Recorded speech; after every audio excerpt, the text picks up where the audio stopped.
اس کے ساتھ تیسرا سوال وہ یہ ہے کہ آیا عورتوں کے لیے، چاہے بوڑھی عورتیں ہو یا جوان ہو، آیا ان کے لیے بالوں کو سیاہ کرنا یہ جائز ہے یا نہیں؟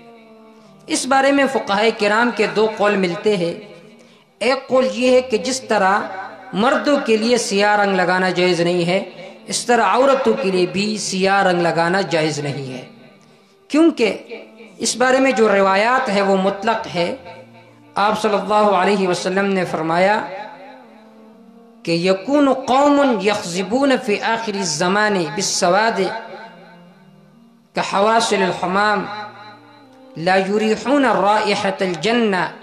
امام ابو داود رحمہ اللہ نے اس روایت کو نقل کیا ہے کہ ایک زمانہ آئے گا کہ لوگ سیاہ خضاب لگائیں گے، لا یریحون رائحة الجنہ، وہ جنت کی خوشبو کو بھی محسوس نہیں کر سکیں گے۔ تو بعض فقہائے کرام کا یہ قول ہے کہ یہ حکم مردوں کے لیے بھی ہے، عورتوں کے لیے بھی ہے۔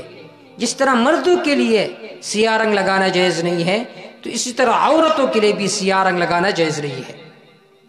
لیکن تکملہ فتح الملحم میں ہے کہ اگر عورت سیاہ رنگ لگائے اور اس کا مقصد یہ ہے تاکہ میں اچھی لگوں اپنے شوہر کے نظروں میں، تو یہ ان کے لیے جائز ہے۔